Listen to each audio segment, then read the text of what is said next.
I'd like to call the meeting to order. If everyone, a moment of silence, please.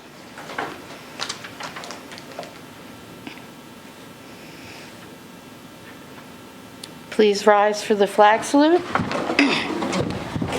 I pledge allegiance to the flag of the United States of America and to the republic for which it stands, one nation, under God, indivisible, with liberty and justice for all.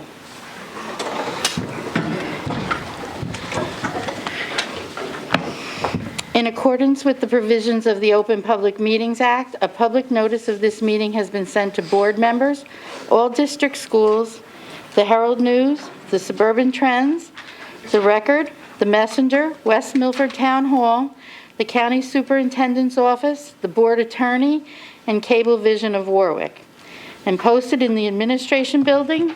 Copies of the board meeting calendar and resolution were provided to all local media, Town Hall, Township Library, and all district schools. Roll call, Mrs. Francisco. Mrs. Romeo. Here. Mrs. Stevenson. Here. Mr. Conklin. Here. Mrs. Dwyer. Mr. Guarino. Here. Mrs. Fritz. Here. Mr. Pachinski. Here. Mr. Stillman. Here. Mrs. Zinda. Here. Dr. Anamone, your report. Good evening, everybody. Welcome to our December meeting and happy holidays. Up first, we have our newest Eagle Scout project. Boy, boy, boy, Sean, you have big shoes to fill. Come on up. This is Sean Hardington. He's a West Milford High School senior. He is going to be doing a Eagle Scout project at Maple Road. If you've been to the high school recently, No? Cutting in and out. So Sean, come on up to the microphone. If you've been to the high school recently, if you're looking at the front door to the right, is a beautiful, large storage shed, which is for our marching band, and they store some of their supplies in there, some of their instruments year-round. It's probably the nicest Eagle Scout project, certainly in the state, or at least one of them. That was Sean's older brother who built that. So Sean is here to do an Eagle Scout project on Maple Road. No pressure. The board members should have a copy of it on your desks. All right, Sean. Thank you. Good evening. So the project that I want to do is at Maple Road. It is an outdoor classroom accompanied with a redo of the courtyard and flower beds. So the outdoor classroom is probably going to be the main focus of the project, and you can see the design in picture 1 and 2. It will be octagonal. That's a big word. Ooh. It'll be octagonal, and each bench would be 8 feet long. One of the benches would be 10 feet long in the back, just for the shape of it. And the maximum capacity would be around 33 students. Maple Road's average class size is around 20. So I think that this will be able to accommodate all their classes, along with giving the kids a little bit extra space. The area of which the outdoor classroom will be is next to the 2 storage sheds. You can see them in picture 4, and it's probably going to be around that area. We don't have the exact area marked off yet, but we're looking for that area because it looks like we can have the drainage be good there. The outdoor classroom is going to feature a gravel floor, so kids could walk on it without getting their shoes muddy in the rain, or if it rained the previous day, maybe over the weekend. So this will be a comfortable place for the students to be in, and also the teacher. At Maple Road, there is already one outdoor classroom. It is in rows. There's 6 benches. And we believe that with the addition of this outdoor classroom, it will be able to hold 2 classes at once. And also, the different designs would give the teachers the abilities to use it for different things. The design of my outdoor classroom is octagonal, and it focuses around one point. So I think this would be good for read-alouds and group projects where students can go up and present in front of everyone. There is a space in between where everyone is looking at the students. Next, let's go to the flower beds. In picture 5, that's the courtyard area. Off to the left, there is a bigger flower bed that is enclosed. Our plan is to take that down and put 3 flower beds on that side, replacing it. On the other side, there are 3 flower beds already there, but they're in disrepair. So our plan is to also take those out and replace them with 3 other flower beds. The plan is, on the left side where the sun is, we're going to have wildflowers and milkweed. And then on the other side, we'll have shrubbery. These flower beds are going to have retaining wall blocks on the edges, so they'll hold up for a while and won't need as much maintenance. Because right now, all the flower beds there are wood, and they're getting pretty rotten. That's the basic overview of what I want to do. Are there any questions? Oh, very nice. All right, you're looking at a spring construction? Yes. All right. Anybody have any questions for me? All right, thank you, Sean, and best of luck. Thank you very much. Thank you. Good luck, thank you. All right.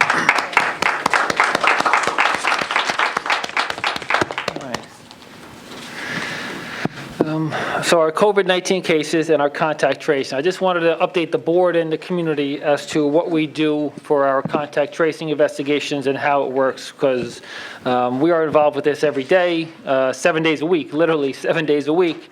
And I know a lot of other people aren't, so I probably assume people know exactly what we're doing, and maybe it's just time to share that out with the community and also with the board. So the school district and township met a few weeks ago, and we agreed to use 12 noon as our reporting deadline.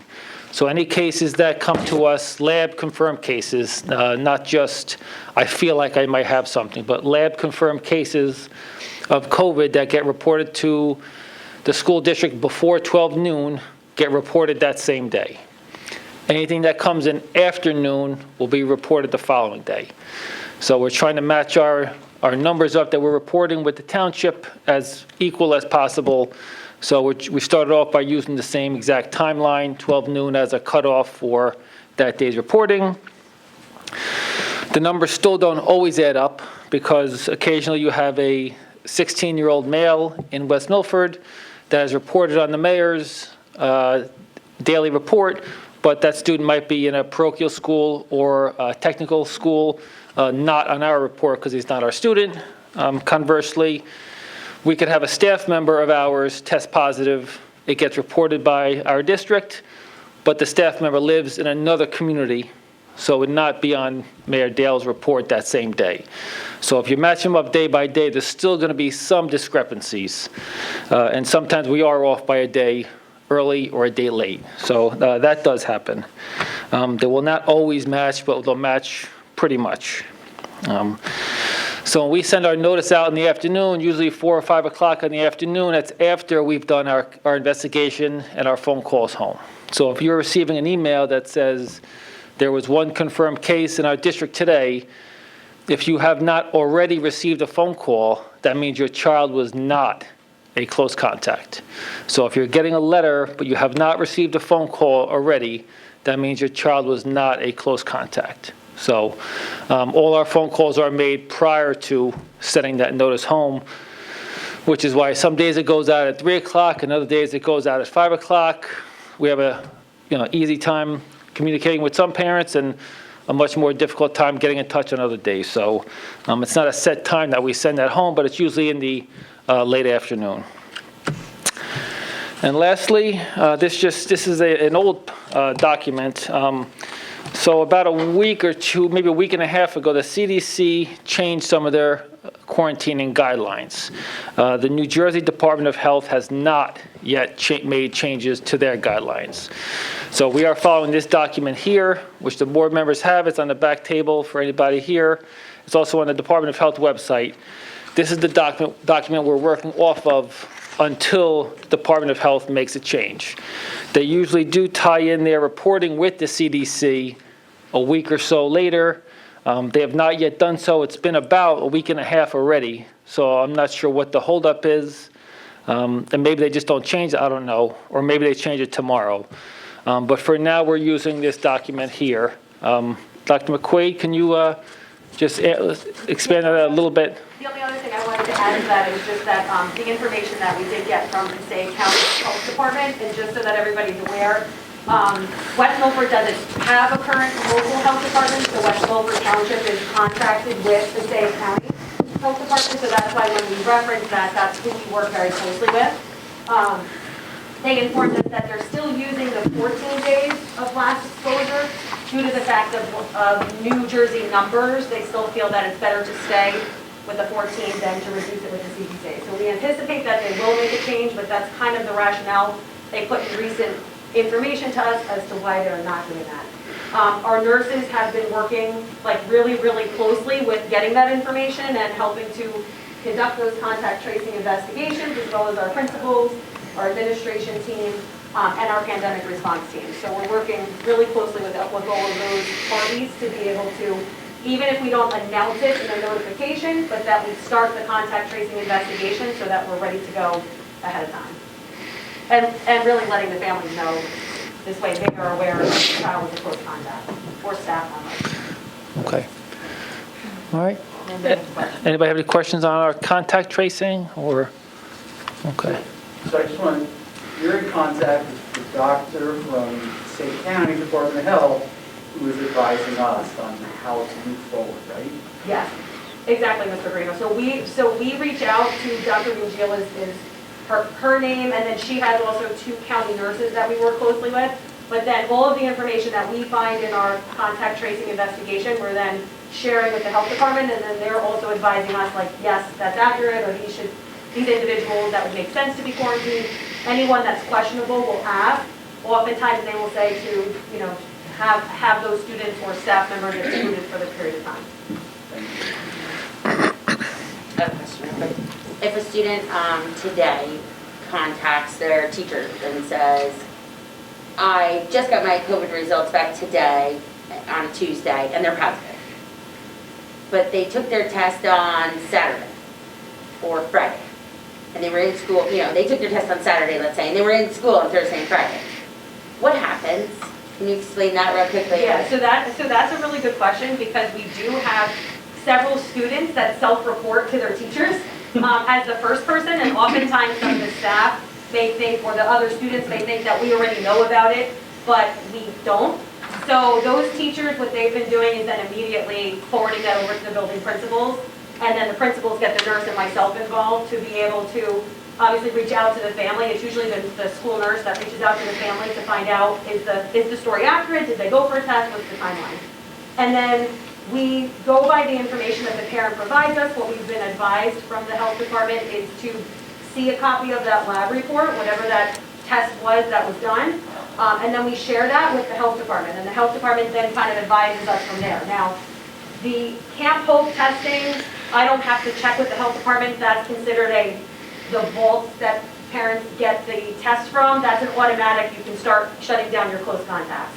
We also have, right in town, Highlander Family Medicine, they use a certain test that we've already vetted it with them, so that's fine. But sometimes parents take their child, or staff will go to a lab that's outside of the norm, and then that we send to the health department, and then they guide us from there. But then we would start that contact tracing investigation once we hear about it, just to make sure we have everything ready. But then we wait for the guidance from the health department, similar to what Mr. Greeno said. We have to wait till they say, yes, that's valid, move on it. Which happens fairly quickly, because we have their personal cell phones, so I mean, you're not waiting for the information to happen. Thank you. And also, so if that child that reported that they're positive has siblings, that child that's a positive is to quarantine, and their siblings are also? Correct. Yes. And then our nurses, so once our nurse finds out about it, so let's use the example of a high school, right? Because we've had several high school students report, say, to their teacher. So if the high school student reports it to the teacher, then the nurse is immediately notified, and then I know the first call that the nurse is making is to the other school nurses to make sure that the other students are out. Because we do respond to that family, we just don't start to disrupt other families until we're certain that we need to act on it. Thank you. You're welcome. All right. Lastly, technology. I know we've had a couple of live stream issues the last few board meetings. So we can't necessarily, one of those was on our end. I think there were 2 issues that were not on our end. They were on the company that we use from live stream. I think it's called MyVR. And we believe they've fixed their issues. However, in the event that there is an internet outage or a live stream outage, our cameras do continue to record, and our Board of Ed meetings are posted usually within 24 hours. So by about tomorrow evening, this board meeting will be on our website. So if you do miss a small portion of it for some reason or the other, you could just, I know it's hard to wait, but it'll be on our website tomorrow, and it is chaptered. So you don't have to go through the entire meeting. You can just kind of hit the chapter where we lost connectivity. So we apologize for that. It's hard to predict when it will happen and when it won't happen, but technology sometimes just gets away from us. So, and next up, our student report from Ms. Gerald. Oh, I'm sorry, Ray. So there was something that went out this morning about an outage with Google. That was yesterday, actually. So there was some sort of, I think it was a worldwide Google outage. It was maybe an hour and a half. No, it wasn't. It was just, it was 58 minutes long. So about an hour then. So it hit Google Classroom, Gmail, Google Meet, the whole suite of educational. So first thing Monday morning, probably first period for high school in Macoupin.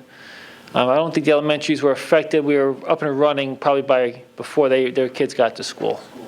Yeah, so I'm not sure how that happened. We were joking about it yesterday, but seemed to be a pretty comprehensive event.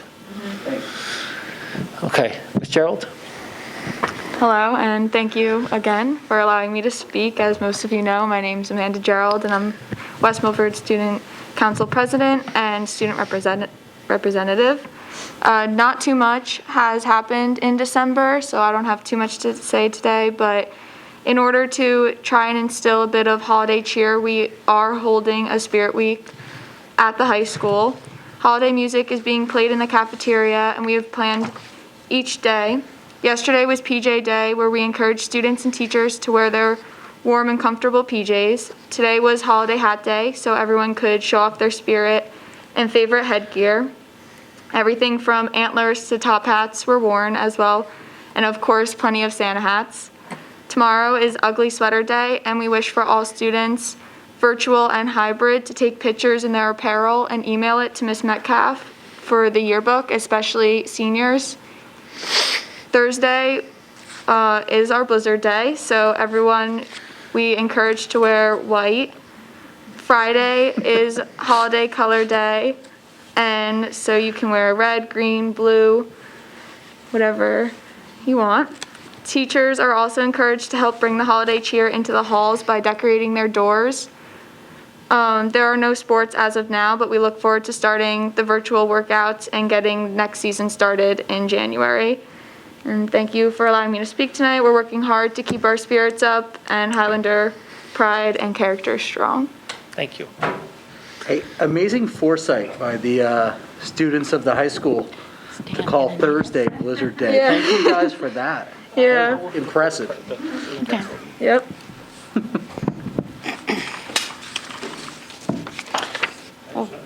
Okay, thank you, Dr. Anamone. Mr. Novak has a report on the report cards. Well, so while we're getting technology set up, I'll just talk a little bit before I introduce Mr. Kane, who's gonna help and probably take away most of the presentation. And I appreciate the question at the last board meeting to ask us to present on this. I think sometimes, I know I do, and maybe Bill and I take for granted the fact that we've presented this over the years quite a few times. But and I think in the conversation with you, I was reminded that, well, you know, a lot of us didn't see that. A lot of us weren't here. So the occasional presentation of things that have evolved and grown over time is an important step. So I appreciate the request. What we're about to present was a process that began in the 2014-2015 school year, where we switched from a classic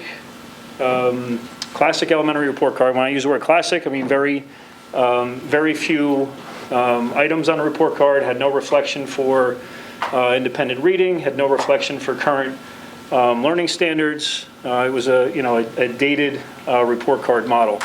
In the 2014-15 school year, Mr. Kane and I were principals together at the time, and we took a collection of classroom teachers from all grade levels. It was a K through 6 report card at that time. Some parent stakeholders, and we worked for a full year to, bring our report cards into the current trends. What we're about to present, as you can see in the title slide, we're going to present on, what's widely considered a standards-based report card. Our report card is more of a hybrid. We're going to call it standards-based tonight in the presentation, but it's more of a hybrid in that we are not entirely reflective of all the standards at a particular grade, which there are some truly standards-based report cards out there, which is why we make the distinction. Throughout the presentation, you can see that we used, when we developed it, we collected samples from around northern New Jersey, surrounding districts, Bergen, Passaic, Morris County, and we helped that guide us at that time.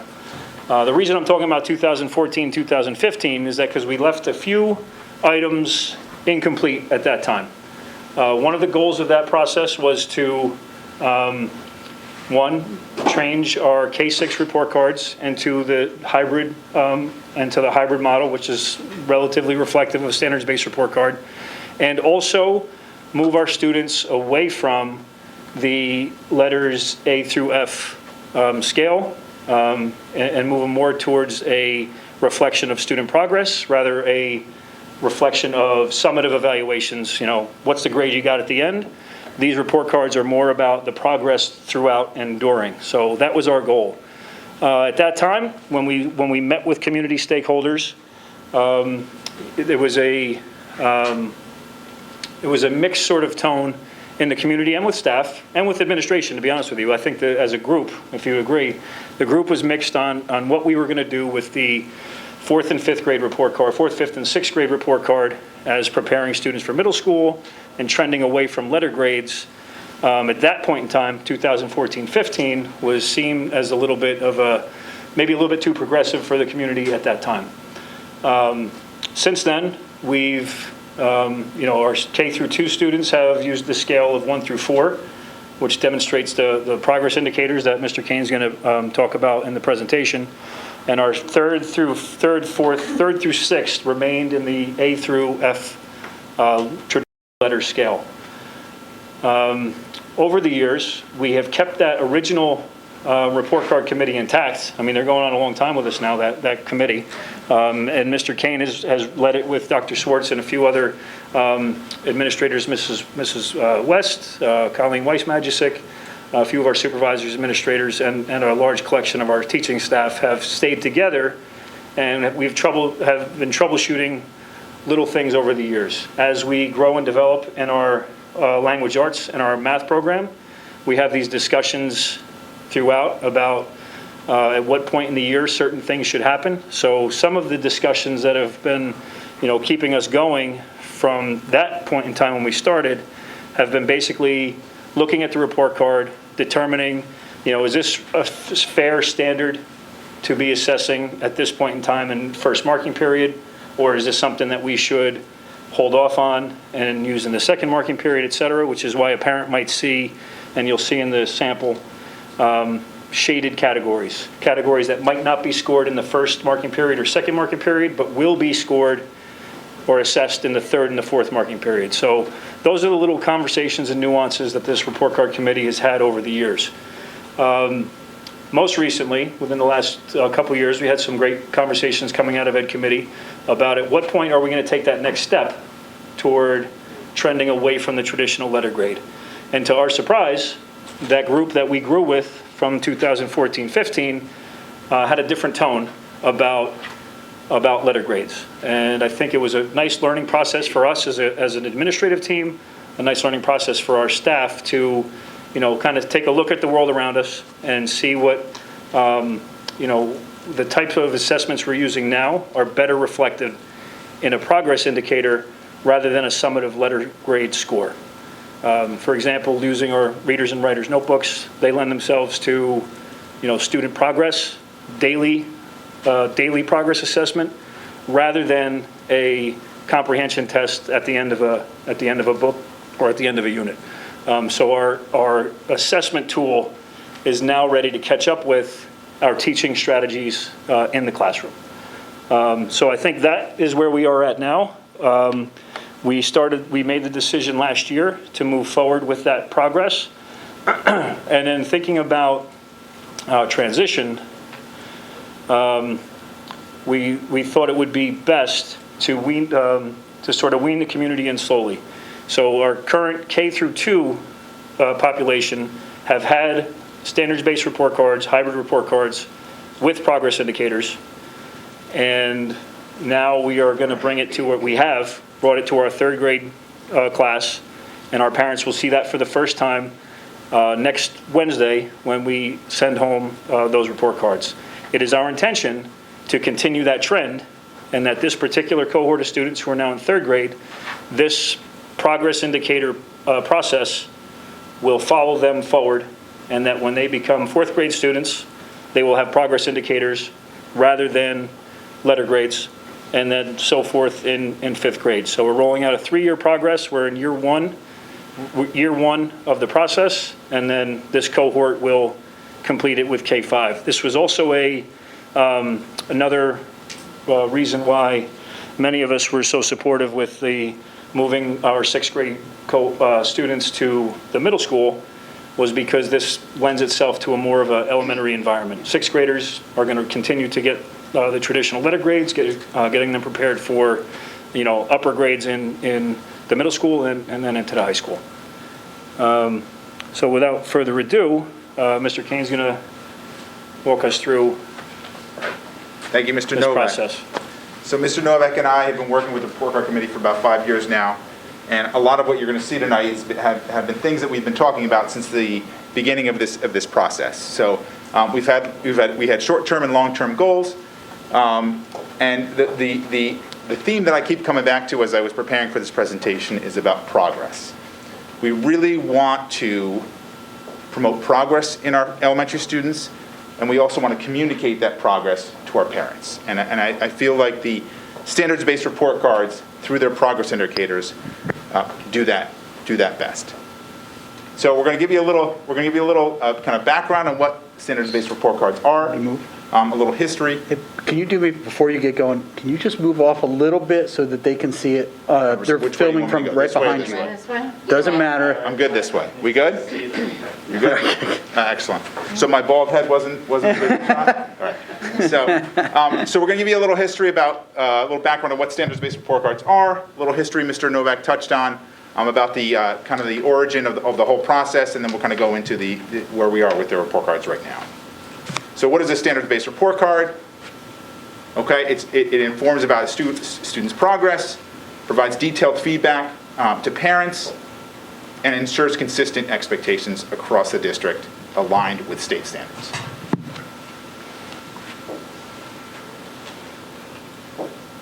Okay, a little bit about how it differs from a traditional report card. Mr. Novak touched a little bit on this. Again, it's about progress, progress, progress.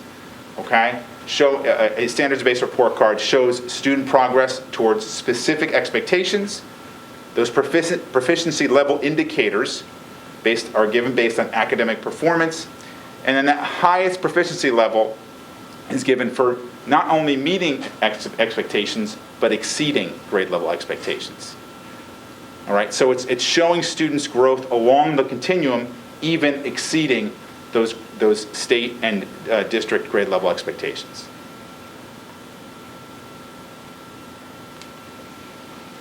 These are some other districts that we researched in coming up with this process. Many in the surrounding area, among surrounding counties, including Bergen and Passaic and Morris County. Okay. Let's talk a little bit about the process that we've been doing over the last several years. We started with the report card committee, which is an awesome, hard-working group made up of teachers and administrators across the elementary district. volunteers. Many of these teachers have been working with us since the beginning. We looked at a lot of samples. We came up with a couple of models that we really liked, and we used those to develop our own, as Mr. Novak termed, hybrid model. Throughout the process, the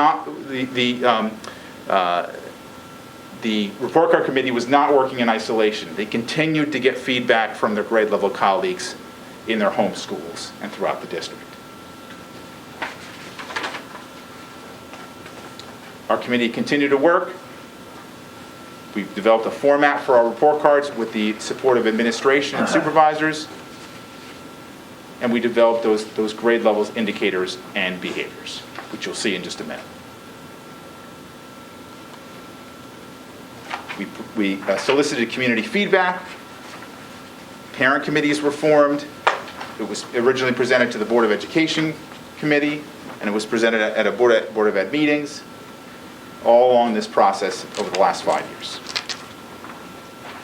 Rubrics were also developed by the grade level teachers, most recently our third grade teachers, with the support of supervisors and principals across the core 4 subject areas. This was also brought back to grade level teachers, and the teachers are able to utilize these rubrics to assess students in meeting expectations for the progress indicators. Okay, what do they look like? This just gives you a little bit of an idea of a consistent key throughout our K-3 report cards.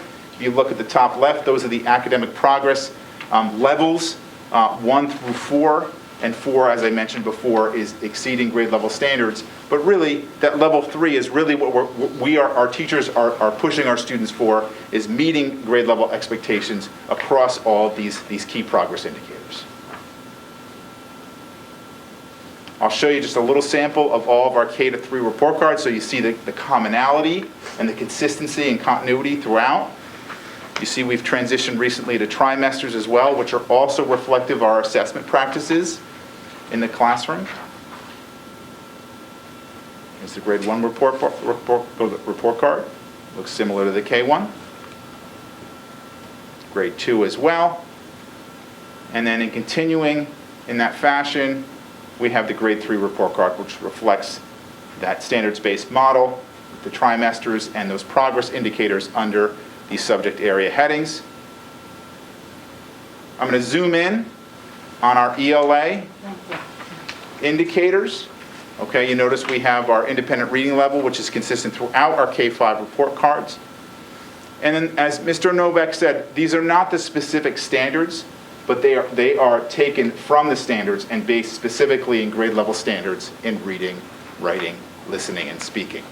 Yeah, in a lot of these categories, numerous standards are grouped into categories. So there may be a number of standards at a grade level that reflect students reading with fluency, demonstrating stamina and independent reading. There's a number of standards that would be reflected within that. Mm-hmm. So that's why we refer to it as a hybrid model. And what's great about our report card committee and our grade level teachers working together to kind of figure out, really, let's boil down what are we really looking for, looking at our grade level standards, what do we really want to look for in our students, and what do we want to communicate to parents? And this report card is reflective of that hard work. All right, we'll also zoom in on our math portion of the report card as well. And again, taken right from the standards. Mr. Novak mentioned those shaded areas. Those are areas that are not tackled at that particular time in the academic year. So we don't want to assess or communicate assessment on a particular area that's not fully dealt with in the classroom.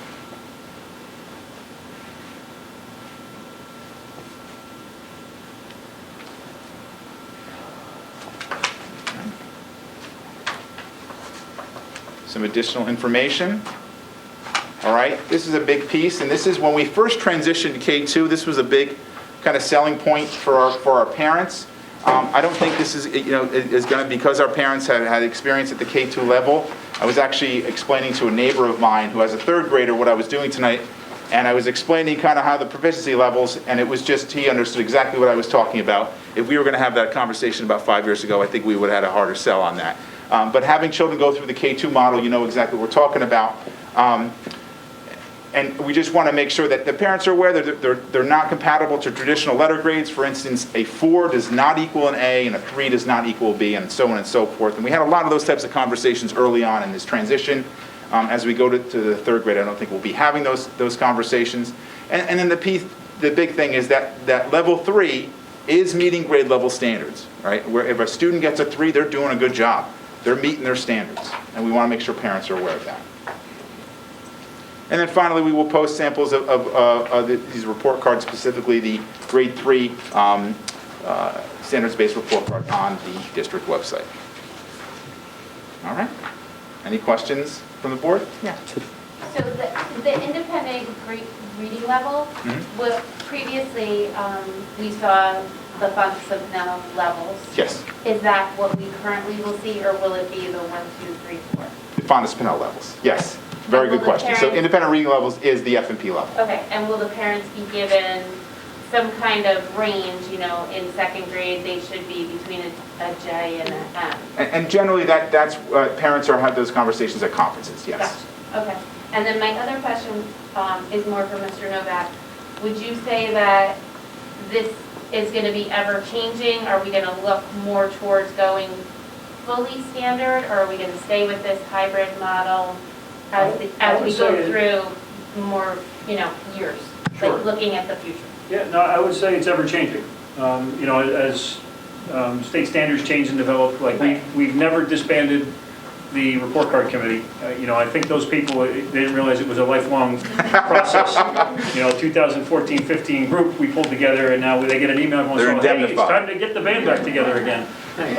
But they're a great group, and I, like I said, leading to this decision to go with it in 3rd grade, I remember being blown away by people that we spoke with in 2014-15 who would have been dead set against this type of process, and they were like, no, I mean, it makes sense. So, I mean, just the evolution of thought for all of us as a group was just a real collaborative process. So to answer your question, yes, this group will remain in existence. I don't know if we want to give them a, you know, tap out option if they want to, you know, recycle somebody else through, but Sure. but their working knowledge of this process is so valuable because they know exactly where we came from. We have had some new blood because we've moved. Some of those committee members are now McAfee teachers, so we you know, bringing some into the fold. We are anticipating changes to social studies standards relatively soon. You know, so when that happens, we'll typically bring this group back together again, take a look at the report card, see if we need to change things, etc. Every year, we start that process just to look at, just to give you a perfect example, we're in the process of reviewing new math program for the foreseeable future. And then we're going to have to take a look at our report card, and we're going to have to look at those indicators that we're assessing, 1st, 2nd marking period, etc., and see if the new program matches, or do we have to adjust how we, you know, when and how we teach those things in the process. So, you know, we always will look to make sure that the tool we're using matches what we're doing.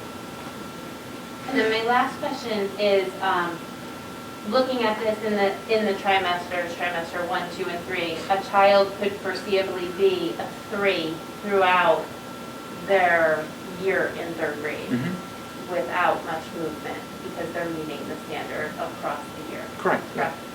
Yeah. Right. Yeah, you'll see in our, probably if you know, we do, we're in that process now, is I take a look at pretty much every report card that gets printed in the district. I get the piles all out in the board office, and I look through each one. And I know the principals look at their own buildings. And I think reflective of the entire group, very few 4s. The first marking period. Yeah. No. You know, That's how it should be. Yeah, and, Right, and I mean, that's not to say that those are students are some of static. those discussions, Yeah. the professional discussions we have with staff, like to exceed grade level expectations is significant. Yeah, Right. Not to say that there's not students who do that, yeah. but it's not widespread. But to Mr. Novak's point, obviously I spend, you know, every trimester or before market periods looking through the Maple Road report cards. And, you know, children are not static. I mean, they move throughout the continuum, and that's the learning process, you know. So, you know, students do move from 3 to 4, and sometimes students move from 3 to 2 based on some of the continuum and some of the trajectory of the curriculum and some of the challenges that go forward. But yeah, it's not designed to be static, but we just want to be probably reflective of where the student is in their learning continuum. That's why I asked that question, Sure. Mr. Dean. You know, I think that this is a great start, but I'm looking for more, and I'm looking for it to be more progress. And I think parents want to see, as we go through this is a great start, and I'm so proud of you guys for doing this. But I think that as we go further into the years, looking for more into this report card is something that I would really like to see. It's a great start, though. I'm really happy. And then also, you know, to that point, it also impacts our, what we're doing in the classrooms. Absolutely. I mean, so when your scoring instrument has this lofty, ambitious goal, then it changes our discussions about how we're assessing, changes, you know, if you're just changing how you're assessing and changing how you're teaching. So there's a lot of really good things that comes from this change that we made. And we felt that the current report card process was holding us back, especially with all the work we've devoted to Readers and Writers Workshop. Yep. We feel that we've been held back by the reporting instrument that we have. Yeah, and I think that's where, you know, my thought process was, there's so much that I know you put into the Readers and Writers Workshop that is not exactly shown in here, you know? So I think that would be an area for growth in the future. We're spending money on it. Can you tell me how it was you thought of how it was holding you back? Well, it's like, I think if you go back a couple slides. Yeah. The So the ELA. one that says 4 doesn't equal A. Okay. You know, so our, you know, just our process in Readers and Writers Workshop is not designed to spit out an A at the end of your work. At the end of a month or at the end of unit of study, and, you know, making inferences, Right. you know, or a personal narrative. It's formative compared to It's more some. about, are you meeting the standards, less about, did you get an A or a B? So our grading structure, or our assessments, weren't necessarily creating letter grades. So then we had some bad habits that were probably still in place, where a teacher felt compelled to find letter grades because our instrument asked for it. And we knew that parents were going to be given, here's your report card, you know, little Bill got a B. Well, how to get a B? You know, your reader's notebook or writer's notebook might not reflect that. So we felt that this part of the report card was forcing some bad habits and not allowing us to completely change with the times. Okay. That was a segue into my original question, which is, so I think what I'm hearing you say is using the letter grades, it seemed like it was almost more subjective with the letter grades than it is with... More summative in nature. Right, Where using a letter this. grade, you have to get a score on a test, goes into a grade book, and it's more of a math calculation to an A or a B, where if you're spending all this time with a student and their reader's notebook and assessing, I first taught this skill about making inferences on this day, and then through our independent work and our guided practice, this student evolved.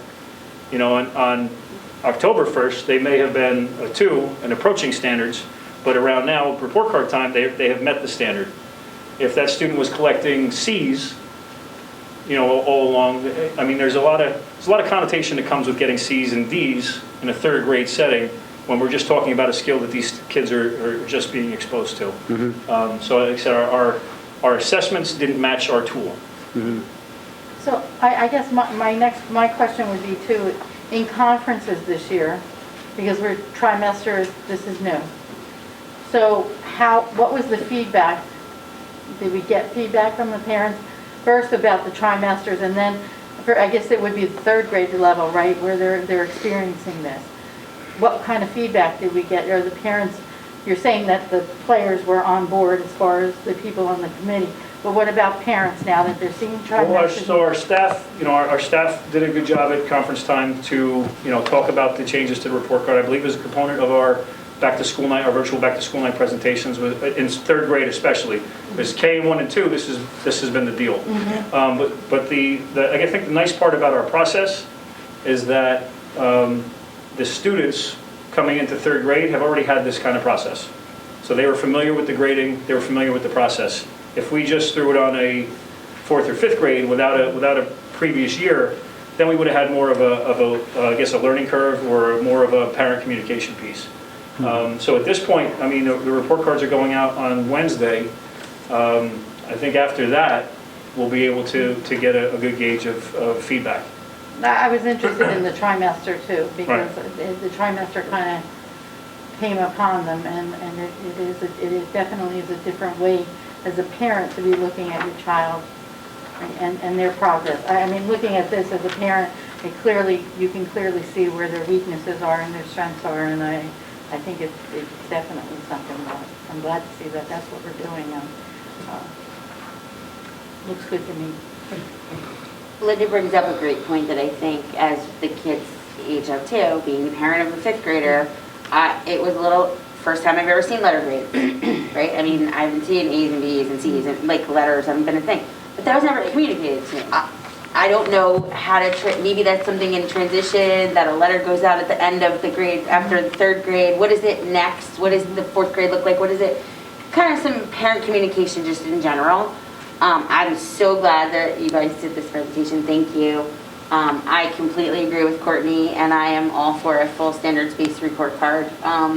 I even talk about a standards-based report card all the time at a high school level, which is very probably progressive and would make people go, you know. It's coming. So, but it is coming, and it is the future, and that's what everybody's talking about. And why not talk about it? Why do we have to be like, you know, rolling it out later after everyone else did it? We can sometimes be the first and be the best, and I am all for that.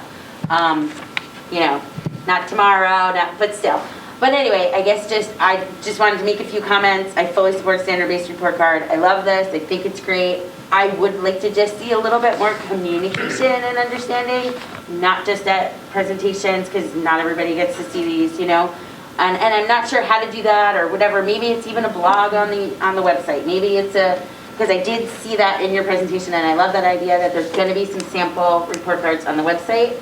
I would love like just a little blurb there with it explaining these grades have this kind of report card, these grades have this kind of report card, and then at this grade is when we evaluate based on whatever, just some communication, because even as an educator who fully understands summative and formative assessments, most people don't know what that is, right? So I get it, but still I wanted more communication. Like a tutorial on that. Yeah, like a little video. Yeah, so that's the, I didn't think of the video idea. Mr. King would love to do one. Well, you guys can interview each other and go back and forth and take a video. I've said and put it up there. you should be. Yeah, I've so- said that We talked before. about that, So yes. one of the discussions we had with the elementary principal group, and Robert and I chatted about it today, this presentation is going to be posted on the website, and it's going to be under similar to, if you take a look at our middle school and high school program of studies, there is a page or a part of that explains grading practices. So we are going to have a link for elementary grading practices that has a sample report card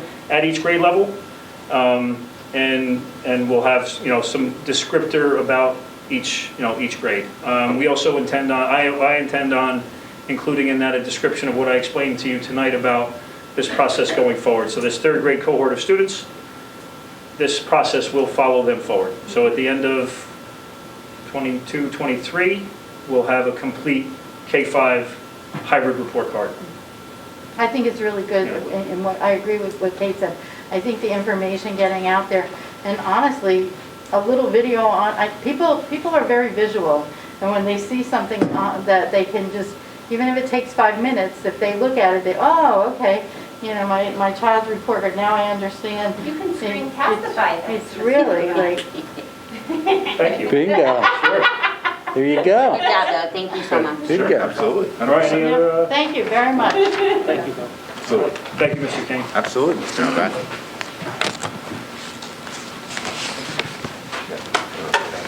Oh, my gosh. How's that? Morning. Warning. Bright light, bright light. You're welcome.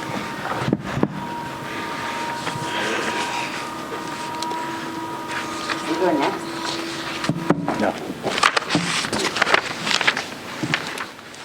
We're gonna do public session. Okay. We all left. Mrs. Francisco? We have board minutes from the November 7th meeting for consideration. I need a motion. I'll move approve the minutes of this November 17th workshop, regular meeting, and November 17th executive session. Nicole? All those in favor? Aye. Those opposed? I'm going to abstain because I wasn't here. Okay. Moving on to the president's report. I just want to wish everyone a Merry Christmas and a Happy Hanukkah and a healthy and safe New Year. Hopefully 2021 will be a big turning point for us and for our country, and that everybody will stay safe and healthy. Moving forward, I just want to let everybody know here, as far as the, next, we're going to do public comment, but after public comment for the boards, we're going to do executive session before we adopt the agenda, because there were multiple questions about some things, and we felt if we put executive session first, it might cut out all the pulling and moving and shuffling. So, because we will be doing something unusual, I want to let you all know. Public comment. This portion of the meeting is open to members of the public for the purpose of addressing resolutions on this agenda only. Members of the public who have requested to speak prior to the meeting will be recognized by the chair first. Each speaker will be given 5 minutes for a period of 30 minutes, and then, time permitting, other public comment limited to 5 minutes per speaker will be allowed until the 30-minute time period transpires. All members of the public speaking during the public comment period are asked to address topics listed in the agenda. All speakers are asked to sign the register provided and give their full name, spell their last name, group affiliation if appropriate, and provide their address. Issues raised by members of the public may or may not be responded to by the board. All comments will be considered and a response will be forthcoming if and when appropriate. The board has asked that members of the public be courteous and respectful of the rights of other individuals when speaking. Specifically, comments regarding students and employees of the board are discouraged. The board and the administration will not respond to them. Students and employees have specific legal rights afforded to them by the laws of New Jersey. The board is not responsible and is not liable for any comments made by members of the public. Members of the public should consider their comments in light of the legal rights of those affected or identified in their comments. Members of the public are reminded that they are legally responsible and liable for their comments. Anyone wishing to speak? Seeing none. A motion to close public comment. Dave? Need a second? All those in favor? Aye. Any opposed? Okay, I need a motion for executive session. So at 7:53 PM, I'd like to make a motion to go into executive session for the purpose of discussing personnel appointments, resignations, current litigation matters, and special education matters, negotiations, and matters of attorney-client privilege. The executive session minutes will not be released until such time as the privilege or confidentiality is no longer applicable. Naomi, a second. Okay. All those in favor? Aye. Any opposed? We will return from executive session approximately 30 minutes.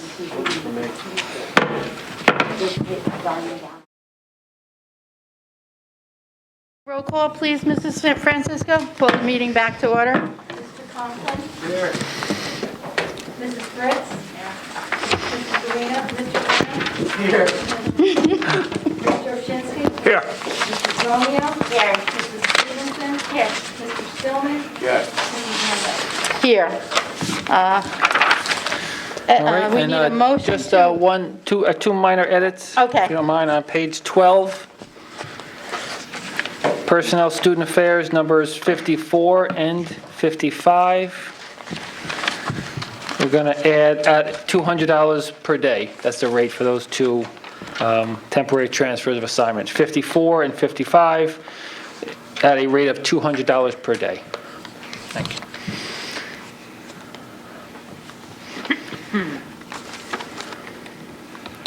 That's all. That's it. So we need a motion to adopt the agenda as presented. Do we have to read in the hand carries? We have one hand carry here. With the items? Under personnel, we have 63, 64, 65, 66, and 67 to be added to the personnel agenda. 71. Oh, 71? Oh, back, I'm sorry, I didn't see that. All right, so now we need a motion to adopt the agenda as presented. Anybody want to move the I agenda? move to adopt Nicole? the agenda. I'll second. Dave? All those in favor? Aye. Aye. Any opposed? Okay, education. Courtney, would you like to do education for me tonight? I'll do my best. I'd like to make a motion to move items 1 through 7 under education. I'll second. Dave, okay. Any discussion? I see on here, a thank you goes out to Dr. McQuaid for getting us a tuition receivable for the preschool, which, this is a different student than the other one. This is an additional student. This is an additional Yeah, so I one. think the positive thing is that our team has had a nice relationship with Ringwood, so hopefully, if they don't have a program, they seem to be now looking at our program. So That's good, and it's good that we can do that.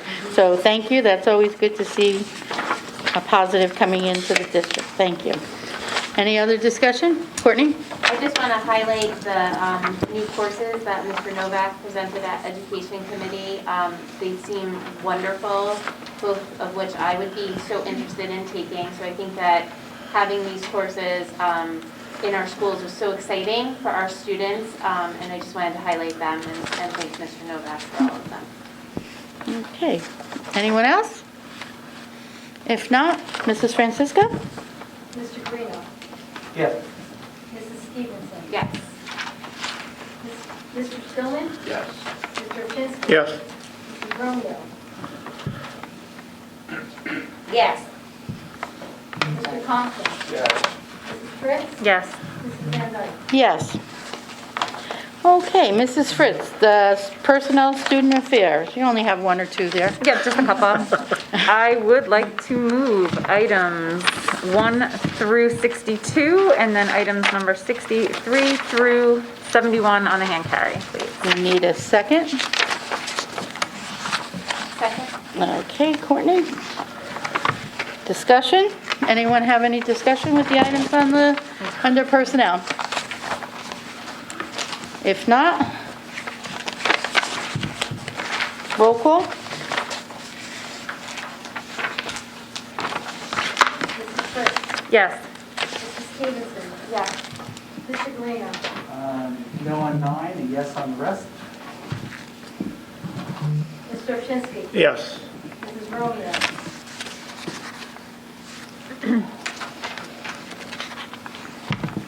Yes. Mr. Conklin. Yes. Mr. Stillman. No on 9, yes on the rest. Mrs. Van Dyke. No on 9 and yes on the rest.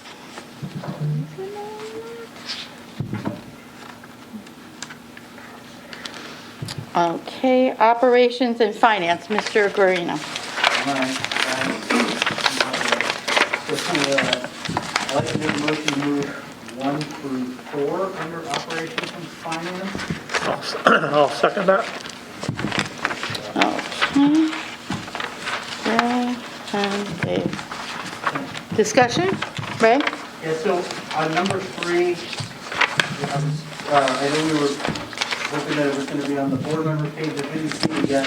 I know, thank you, Alex, for posting it about 4:30. I didn't get a chance to look at it. Right, so it's a hard copy on your tables now. Yeah, I just haven't had a chance to read the hard copy yet. That's understandable. I don't know if that's something that... Is it possible that we could table this to January's meeting, for January? Actually, why I not? was going to ask because... You know, technically in investigating it, there really isn't a statement of assurances that's needed for the evaluation for checklist. What they've done is through the years, they've combined we now have to have a security plan. They combine the safety and security checklist along with the security plan. You approve the security plan, And we sent the statement of assurances last month. So it isn't something that we have to approve. Technically, the only time the county needs the checklist is when we're going to go through QSAC. But it has to be done on an annual basis, but it does not have to be sent down to the county. So we don't have to approve this. There's no statement of assurance. So it doesn't have to be on the agenda. So you could Take it off? Take it off the agenda? Okay.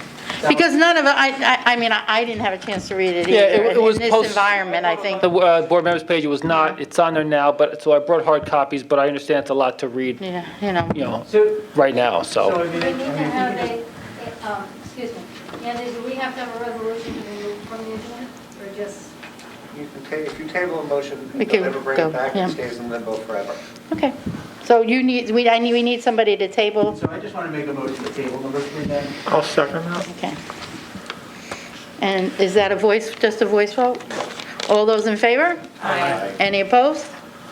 Okay, so that's tabled. So now we're just moving 1, 2, and 4, correct? Yes. Any discussion on those items? If not, Barb, roll call. Mr. Guarino? Yes? Mrs. Stevenson? Yes. Mr. Opshinski? Yes. Mrs. Fritz? Yes. Mr. Stillman? Yes. Mrs. Romeo? Yes on 1 and 2 and abstain on 4. Mr. Conklin? Yes. Mrs. Van Dyke? Yes. I'd like to make a motion to move item 5 under operation and finance. Okay, any discussion? If not, roll call? Mr. Guarino? Yes. Mr. Stillman? Yes. Mrs. Stevenson? Yes. Mrs. Fritz? Yes. Mr. Opshinski? Yes. Mrs. Romeo? Yes. Mr. Conklin? Yes. Mrs. Van Dyke? Yes. I'd like to make a motion to move item 6 under operation and finance. I'll second. Okay. Discussion? Roll call? Mr. Guarino? Yes. Mr. Opshinski? Yes. Mrs. Stevenson? Yes. Mrs. Fritz? Yes. Mr. Stillman? Yes. Mrs. Romeo? Yes. Mr. Conklin? Yes. Mrs. Van Dyke? Yes. I'd like to make a motion to move item 7 under operation and finance. I'll second. Dave, okay. Any discussion? Roll call? Mr. Guarino? Abstain. Mrs. Stevenson? Yes. Mr. Opshinski? Yes. Mr. Stillman? Yes. Mrs. Fritz? Yes. Mr. Conklin? Yes. Mrs. Romeo? Abstain. Mrs. Van Dyke? I abstain. I'd like to make a motion to move 8 and 9 under operation and finance. I'll second. Any discussion? Roll call? Mr. Guarino? Yes. Mr. Opshinski? Yes. Mr. Stevenson? Yes. Mr. Conklin? Yes. Mr. Stillman? Yes. Mrs. Fritz? Yes. Mrs. Romeo? Yes. Mrs. Van Dyke? Yes. Thank you. Mrs. Romeo, policy, please? I'd like to make a motion 1 through 4 on policy. I'll You- second. Dave, okay. Any discussion? If not, roll call? Mrs. Romeo? Yes. Mrs. Fritz? Yes. Mrs. Stevenson? Yes. Mr. Opshinski? Yes. Mr. Stillman? Yes. Mr. Conklin? Yes. Mr. Guarino? Yes. Mrs. Van Dyke? Yes. I'd like to make a motion to move the next motion. That's not, should I just read it? Yes, go ahead. I'd like to make a motion to waive the first reading of a new bylaw entitled Electronic Participation in Meetings. Need a second? Second. Courtney? Okay. Any discussion? Oh, you don't have it there, but it doesn't need a discussion, just a roll call? Okay. Any discussion on the motion? Okay, roll call? Mrs. Romeo? Yes. Mrs. Fritz? Yes. Mrs. Stevenson? Yes. Mr. Opshinski? Yes. Mr. Stillman? Yes. Mr. Conklin? Yes. Mr. Guarino? Yes. Mrs. Linda? Yes. I'd like to make a motion to move number 5 under policy. Need a second? Did I get a second? Take a second. Oh, I didn't hear you, okay. Any discussion on the motion? If not, roll call? Mrs. Romeo? Yes. Mrs. Briggs? Yes. Mrs. Stevenson? Yes. Mr. Lizinski? Yes. Mrs. Simmons? Yes. Mr. Conklin? Yes. Mr. Guarino? Yes. Mrs. Linda? Yes. Committee reports, Parks and Recreation, are you having anything or? No. Okay. Safety, we don't have another meeting for, I didn't get it, I don't think it's for a while yet, right? I didn't think we had a date. Superintendent's roundtable was on the 8th. Mrs. Dwyer wasn't there, right? It was just you and I. Different items were discussed. I'm trying to think about what we talked about. We talked about the COVID-19. Dr. McQuaid came to the meeting to just explain the contact tracing to the parents because they had some questions about it. They talked about Encore. Mr. Novak answered some of their questions on the Encore, and that was about it. Yeah. Passaic school boards and New Jersey school boards, I have no report. Legislative, Dave? Yeah, a couple of things I picked up from the state board, a number of bills. One of them, S3187, basically pushing back the due date for QSAC. High performing can push it back further than others. Then there's A4454/S2781, requires school district include instruction on diversity and inclusion as part of the implementation of the New Jersey Student Learning Standards. Generally highlight things as inclusion and tolerance, gender, sexual orientation, race, ethnicity, disabilities, religious tolerance, encourage safe, welcoming environments. It looks like that had passed the assembly already. Then there's S1018, School Discipline Task Force. They want to look at the discipline policies in schools, more standardization, I guess, on that. Then there's S1020, reporting discipline data of the school districts. Then S1154, school discipline guidelines, establishing just more uniform guidelines on discipline. Then we have S1501, sunscreen policies, to make sure those students that need to put sunscreen or clothing and sunglasses can do that. And there's S1790, anti-bullying law revisions. Some changes in the anti-bullying laws, improves harassment, intimidation, bullying reporting,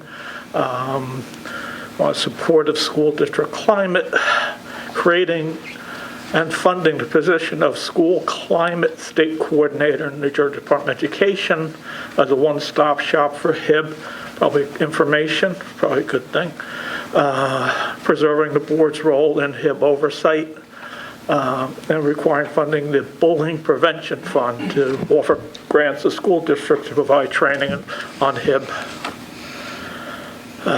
And another minor one, S3113, renaming security aid as health safety aid funding. And then S3213, use cannabis revenue to support extended learning time in communities that have been impacted negatively by cannabis laws in the past. Then there's S3214, assessing COVID-related learning loss, probably a good thing. And then Barbara, you'll probably like this, on Friday, the governor signed the school audit delay bill. Where it's not due. That's it. When we finish this one, we'll start the next. Oh, gosh. If you do it, they can. Thank you, Dave. Technology, Ray? Yeah, so currently, we have Wi-Fi hotspots. The school system has given out about 29 of these AT&T Wi-Fi hotspots to date. So for families that need internet access at home to be able to do the virtual learning, it's great that we have these. Should there be a family that's truly in need of internet access. We recently rolled out and are still rolling out. I think the high school is the last group of teachers to get them. We're rolling out about 350 new HP laptops to the teachers. So good. These are Windows 10 computers, and I heard some good things from some of the staff. Yeah, I think everybody has what the specs are on those computers. So these are computers that are going to be in the hands of teachers, and I think will be very useful for many years to come. I know technology changes very quickly, so it's good that we looked at that and we got some specs that future-proof for at least a number of years. We also spoke about Chromebooks, and we rolled out the one-to-one policy, and now I think the next phase of the one-to-one policy is working to get a student and parent handbook out to the children and having them sign, just so there is some sort of accountability for the Chromebooks that the students are using. So that is a work in progress, but I think that that's going to come, if not, sometime, well, it won't be this year because we're almost done with this year, but I think it'll come probably sometime before the end of the school year. We also talked about I just want to go back through the board meeting live stream. Thanks, Alex, for giving that update. I think there was also an update last month, and then we did talk about it a little bit with regards to Honeywell. So Honeywell they've decided that they're going to move away from that business of doing like the reverse 911 calls. So we do have to find somebody new. I think there's somebody that will integrate very well with our website and the systems that we're already using. So I know that Robert and Alex and Dan, Liz, Barbara, they're all looking at a couple different opportunities, but I think one in particular seems to fit what we need. So that'll be a change for some folks. So will our district have to will everybody, all the parents in the district, have to redo? So Honeywell is moving away from their instant alert system. They're getting rid of that. They're moving out of that business, so to speak, August 31st.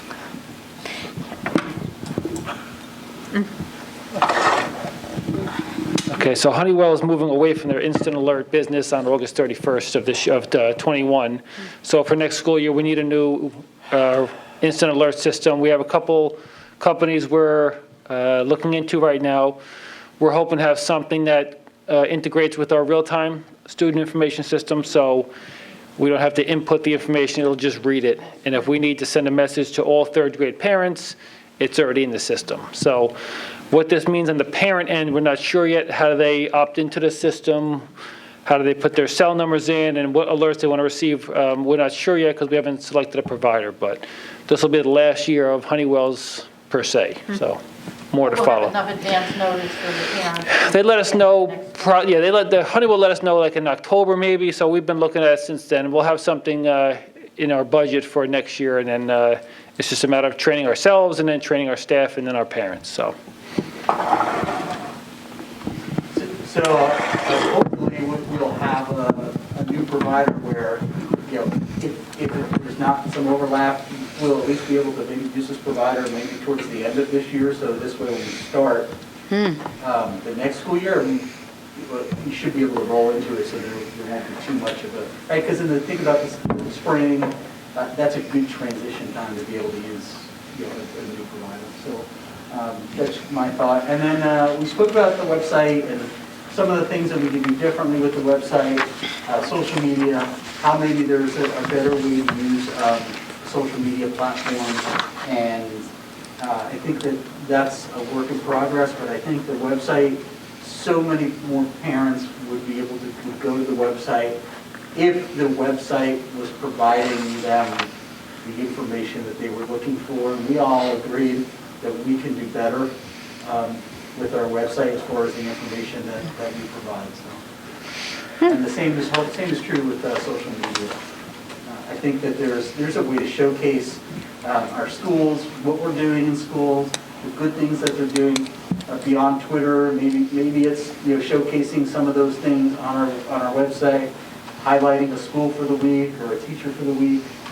Some of the things that a student might be doing. Again, right? We talk about an Eagle Scout. Like how do we highlight that Eagle Scout and all the things that they might be doing? So I think if we do those things, more parents will gravitate more towards that website. And that's it. Oh, thank you very much. The town and the board joint meeting, no board members were able to attend the other morning.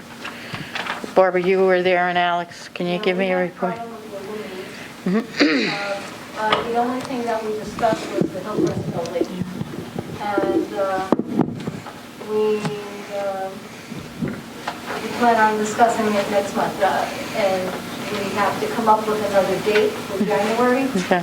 But we'll address that in another couple of weeks. Okay. Sorry about the meeting, too. It just didn't work out. West Milford Municipal Alliance. There was a meeting last night. Alex and Liz, were you able to go? I was. Okay, so none of us went, but I have the agenda. I can run down real quickly a couple of things relating to schools, and then I have a letter I could read. They discussed Heroes and Cool Kids, which honestly I know my 5th graders doing, and it is awesome. Those high school kids are amazing. What a great program. They talked about the program for the 6th and 7th grade that's called We're Not Buying It. They noted at the CASA meeting that there's a lot of positive feedback from the program. They talked about a footprints program for 2nd grade. It is a 6-week program, 40 minutes once a week. The notes say on the agenda that the schools are on board, so I guess we've discussed it with them. I wasn't at the meeting, so I'm sorry, I'm just going through this. But it says that they need to raise more funds. And it seems like that was discussed a lot at the meeting from the notes that I'm reading. And then they wrote and talked about a donation letter. They're really trying to get more members. Again, this is for anyone in the community. And when I read their donation letter, I think it really sums up exactly what CASA does for our community. So without further ado, here's their letter. To whom it may concern, November 2020. The West Milford Municipal Alliance, previously known as the Community Against Substance Abuse, is a community-based organization with a mission to develop and implement plans and programs on a continuing basis that will reduce alcoholism, violence, and drug abuse in the township. Through a grant from the Governor's Council on Alcoholism and Drug Abuse, the generous support of West Milford residents and local businesses, the Municipal Alliance implements a broad spectrum of programs which target a variety of age groups. The West Milford Municipal Alliance is established by resolution and reestablished each year as needed to research and recommend to the Township Council the operation and administration of substance abuse prevention programs, which are to the benefit of the residents of our town. Grant funding has been cut, so we are looking to provide programs for the youth in our town. After talking to the schools, they feel at this unprecedented time that they do not want to take away any of the programs for the youth. We are funding high school and middle school programs. I'm reaching out to you in the hopes that you will please consider providing us with a donation. Donations should be made out to the Township of West Milford. WMMA donations should be noted on the checks. Your contribution will be made in the mission to decrease alcohol and substance abuse in our community. Please contact me with any questions or concerns. Thank you for your consideration. Kathy McGurr, the coordinator of the West Milford Municipal Alliance. And her email is wmma@westmilford.org.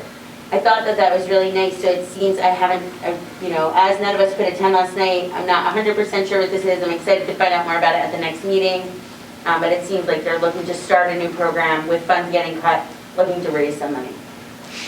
That's going to go out to the community, right? The way it sounds. So in the email,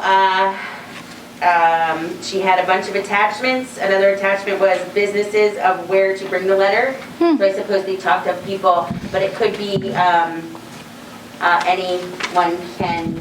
I don't know how the letter's going out to the community. Okay. Good question. But I know that it's going to local businesses and hopefully to residents, because I think that, if everybody gave, $10 or if every, whatever you donate to each year, whatever people do, anything could help, And I'm excited, like I said, Dan, do you know anything about the second grade program yet? Or Yeah, well, I don't know the specifics of, Okay. what they're presenting. We've been back and forth. They've been kind of feeling us out for how many second graders we have, how many classes they'll have to do. So we've been working on the logistics. Cool. And they're in the process of getting us that information because we are bringing it to our second grade level meeting to share with our second grade teachers and go from there. So we're at the beginning stage. We're interested in it. I mean, we love the things that they're bringing to us. Just a matter of, getting through the last logistical step. Yeah, that's it. Okay, thank you. Old business. Anyone have anything for old business? Okay, if not, I need a motion to close old business. Move to close all business. Second. All those in favor? Aye. Aye. Any opposed? New business. Take my microphone. Okay. Sorry for the technical difficulties, but I'd like to read a nice resolution. We do have a plaque for trustee Nicole Fritz. So whereas Mrs. Nicole Fritz has served as a prominent member of the West Milford Board of Education from February 2017 until December 2020, and whereas Mrs. Fritz has diligently served on and chaired the Personnel Committee, served on the Education and Negotiations Committees, and was a liaison for the Technology Oversight, CASA, now known as the West Milford Municipal Alliance, and Superintendent's Roundtable Committees. And whereas Mrs. Fritz held uppermost the welfare of our students in her decisions and served with great skill and dedication. And whereas her service on the board has brought her the respect of her colleagues on the board, the administrative staff, and the teaching and support staff.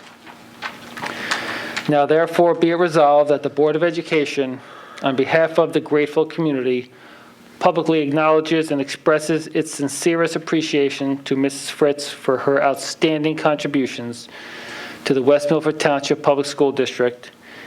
And be it further resolved that this resolution be spread upon the minutes of the workshop regular meeting of the Board of Education of December 15th, 2020, and presented to Mrs. Nicole Fritz. We need a Thank you, Nicole. and a second, and then we're going to work through it. Okay? All those in favor? Aye. Did anybody get Con forward yet? I can't believe it's only that many years. It's like a blink of an eye.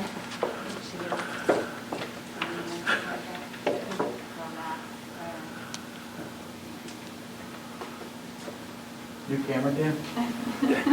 Trying it out. You only have 15 minutes. Take those pictures in raw, Dan. I use portrait, is that right? Yeah. All right. You love it. Come on now. Well, now.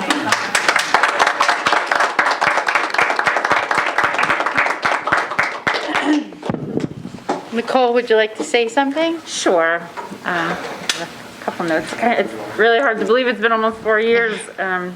It's been crazy, and while I wasn't fully sure what I was getting myself into, it's been quite a wild ride, and I'm very appreciative for the opportunity. And some of my early years may not have been without challenge, and we had some crazy times. I think this year definitely was truly like no other. I'm so thankful to be part of the amazing things that we have accomplished over the years throughout the district. I feel like we've also raised a lot of awareness in the community regarding the importance of the work of the board. I know that you'll all continue to do great things. Just when you thought state funding was our biggest challenge, in walked 2020 and a global pandemic. None of us really could have imagined what we were up against, and I just want to reiterate my appreciation for the entire administration and all of the teachers, principals, nurses, custodians, aides, and of course all the amazing subs who have stepped up. I can hear them cheering now in pride, and just working tirelessly to navigate these crazy times to get and keep the schools open, keep our children learning, and our schools clean and safe. Please don't ever stop working so hard for our kids and keep thinking out of the box. being innovative and challenging yourselves, our students, to be the best that they can be. I think they need you all now more than ever. I really have learned so much and respect all of you and have a true heartfelt appreciation for the work that our administration and staff do every single day. I won't be going too far. My girls are here for several more years, and hopefully I can stay connected and involved. And, if there's committees, I'm happy to participate, so please call on me. And I suppose I really should thank my family, too, for being so supportive of my time on the board and the many days and nights and hours being out of the house. Maybe they welcome that, too. Who knows? Especially these days, we're all kind of ready to get rid of each other. And just thank you for the opportunity. I wish everyone a happy holiday and good season and health. Thank you. Nicole, I want to thank you. It was a pleasure working with you. It was a pleasure getting to know you, and I know that your input to the board was very valuable, and I appreciated all the times that we had conversations, and respect all that you have done for us. And I want to thank you for taking the time to give up your time for your community. Thank you. I don't know if anybody else wants to say anything. It's up to you. But So, you grew up in the school system, you probably had plenty of chances to leave town, and you stayed in town, and now you've got your kids growing up in the school system, right? Yep. And that's a special thing. Yes. Yep. I mean, you've stayed connected with the community, and I appreciate it because I've learned a lot from you. And I think that the way you have given back to the school system that you grew up in, and the kids that are going to school here now is really something that very few people can say that they did. So thank you. Thank you. I think any of us that have grown up here, there's a lot of us, I think, that to have your kids now kind of going through and seeing the generations and the teachers who are still around, and it's a pretty cool thing. So thank you. Jay? I graduated with Nicole. And if it wasn't for talking with her and all that, I probably wouldn't be here right now. Actually, a quick, super fun story is I moved here in 6th grade, and at Marshall Hill, and my first day of school, guess who they sat me next to? It was this guy. So we have really gone full circle to where we are now. So that was kind of funny when we ended up next to each other. It's very nice. Yeah, 10 years later. Yeah, 10 years. Well, that's a lesson in what we produce, Right. what West Milford There you produces, go. that you want to come back and do that. I think that's wonderful. Good. So, Thank you. well, thank you so much, Nicole, and I'm sure you may be happy not to be out some of those nights, but we will miss you, and thank you. Appreciate it. For discussion, we have an item for discussion under new business, which is the capital projects, the turf. Here, take my mic again. So we are in the process of meeting with our admin team to go over, to build our budget for the 21-22 school year. And we are going to we do have a capital project presentation that we'd like to add to the budget for next school year.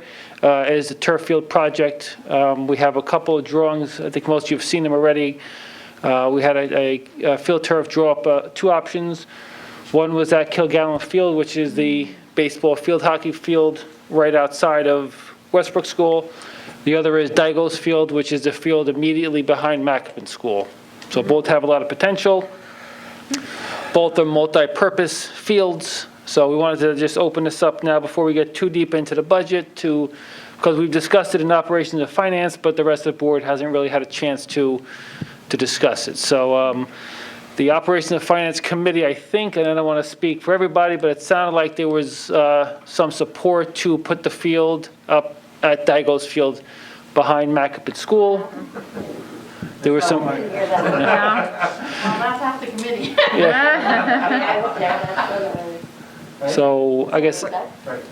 So we just thought that from Operations Finance Committee, we thought it would be smart to open this up and just have a discussion with the entire group to talk about what we're doing, and maybe Barbara can elaborate as to, or Alex, you can too, as to, you know, why we want to do this and the fact that we have the money to do this, right? It'd be a one-time, it's a one-time only opportunity. So due to the pandemic last year, I mean, it was obviously a topsy-turvy time. The human cost of the pandemic is one piece, the lives lost, the lives, families ruined, but just from a school perspective, we didn't run our school buses. We weren't paying overtime for custodial overtime. We weren't buying gas for the buses. We weren't heating our buildings.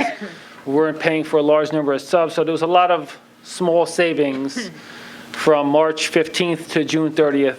And you add up all those small savings, and it added up to a large number. So that's sort of the money we're looking toward putting into a capital project. Over the years, I mean, Nicole, Jay, Ray, Kate, you guys all grew up here. You remembered years ago, youth sports started in, 4th or 5th grade. Now they start in preschool. So the number of sports teams we have in this town or any town have multiplied by, it's doubled or tripled. And then there's options for girls now where you didn't have those same opportunities. So, we have kindergarten soccer and kindergarten baseball, and we really don't have enough field usage. So our fields get torn up. They never get a chance to be reseeded because they're used all spring, summer, fall, and then it gets too cold. So little by little, the wear and tear is just too much for our fields to absorb. The turf fields, obviously, you can use them day in and day out without that same fear. So the proposal up at Dygos Field could be a JV baseball field, a JV softball field, and then running the long ways, you could get the 100-yard sports in soccer, lacrosse, field hockey, boys and girls in those sports. The proposal at Kilgallen is for obviously baseball the one direction and soccer, field hockey the opposite direction, running across the outfield essentially. And lacrosse. So I think it's a little bit shy of being a official varsity field for a couple of sports. It's on the diagram, I'd have to look again. So that's kind of where we are now. So I don't know if anybody else wants to jump in, and this is sort of. But I was thinking before you said about youth sports, I was first thinking, is that the best use of those dollars? Thinking about the school district, like were there other things you talked about, like technology projects or things like that? But I do appreciate that that's something that would benefit the entire community, because it is a challenge, and I think some of those grassy fields are in rough shape, and we've seen it firsthand that after a heavy rainstorm that Kilgallen, the baseball field, they get pretty muddy, there's a lot of divots and things. So I definitely think that we can benefit from that, especially if the greater community can also use those fields. I guess I'm just curious, were there any other things that you threw around as suggestions? Or was that kind of it, mostly? For the fields, you mean? No, like just for the project. Yes, I asked the same question. Oh, well, we have some security vestibules going in this year, though, I think. We have money, we've been talking about the security vestibule. So we have money that's set aside for that. We were fortunate with the extraordinary aid application, and we've been, when we have excess money from the extraordinary aid application, we've been fortunate to be able to parlay that into security upgrades. We've done a lot for the security over the last couple of years. We've had cameras in all of our buildings now. We're hoping to get into the high school soon and put an upgraded camera system in there also. But we'll be able to, you saw what we did out here with Westbrook School with creating the window so that nobody has access to the building unless they're let in by the office staff. But I think the reason why we're looking at doing a field, Mr. Guarino, Mr. Stillman, they've been before us in the past, talking about athletic field, the fact that, we need things upgraded, kept up, and this is a one-time opportunity. I have to say that Dygos Field, if you go with Dygos Field, it's almost an easy turnover because you don't have wetlands issues, you don't have the DEP involved. They'll have soil erosion control through the county, but anytime you're moving so much dirt, that happens. But as far as if the board is sure about wanting to go with Kilgallen Field, I have to say it won't it might not materialize, I can't say for sure, but it might not materialize in the 21-22 budget cycle simply because of all the permitting and the wetlands issue that has to be addressed by the DEP. We could spend $100,000 on engineering and permitting and still come up empty-handed and not get those permits. The field would have to be raised. You can't really work with the field as it is. When we attempted to put drainage in, and we did put drainage in, and it did work for a while. I have to say the contractor broke, I can't tell you how many blades in trying to get through the rock that's in Kilgallen Field. But because of the wetlands that surround it, the DEP has to get involved, and there's no way of getting around that issue. But we feel that it's an opportunity, as Dr. Randall said, to provide something for the community. And, you know, I'd like to think that with all the houses that have been sold in the last few months, that you're going to have an influx of younger people. So that there's going to be a need for recreation. And that's so important for young kids. The camaraderie, the teamwork, getting along with other people. There's just so many beneficial things about youth sports. And, you know, we're working with the township as much as we can, but I think it's an opportunity also for our phys ed program because the proximity to Mackin and the high school is there, so you can do more outdoor phys ed programs. You don't have to worry about the weather, they train really well. So there's a lot to consider, but we felt that it should be brought before the entire board for consideration. And it doesn't need to be a one-time discussion either. So Great. when we spoke, like, we just looked at what the pros and cons were for each.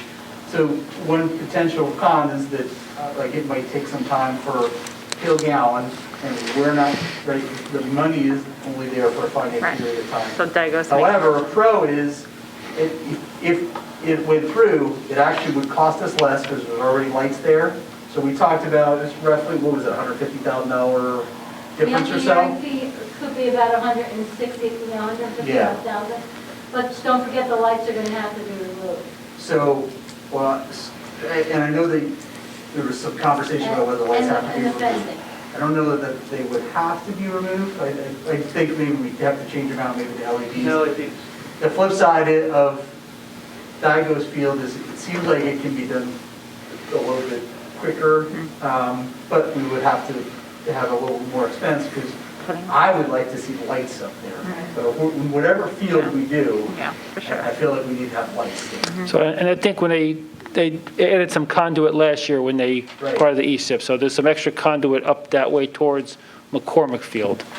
So I think we could tie into that. Mike, you had a couple. I think Kate and then Jason. Kate? I'm sorry.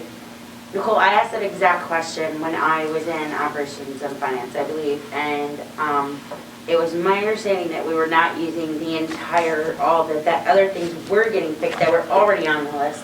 And something, you know, there were other things, so this was separate. That was how I understood it, and I thought that was a great question. Yeah. One of the things I believe that administration was looking at, but might not also happen, was possibly a phone system. I know that was discussed. So I don't know our where pho- we're at. yeah, our- Because that's what I meant when I our said phone system technology. is getting, Yeah. nearing end of Yeah. life. So I just wanted to go back to like Nicole, I do want to, Yeah. but I wanted to go back to Nicole's original question before I lose it, so thank you for Thank letting you. me go, Linda, because I thought that was important. And I did mean the switches in it, because I knew that was back in the tech And it was a great time. conversation, and they know, like, they have a list. Yeah. So we are looking at a new telephone system.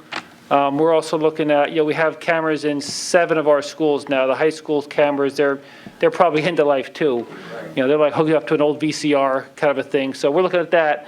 But separate from that, we're looking at 2 turf field options that the board can kind of discuss and really look at. So, and again, there's no vote tonight. It's just a discussion because not everybody's on operations and finance. And we'll discuss this again after the new year. We'll have a budget meeting in 2021. So.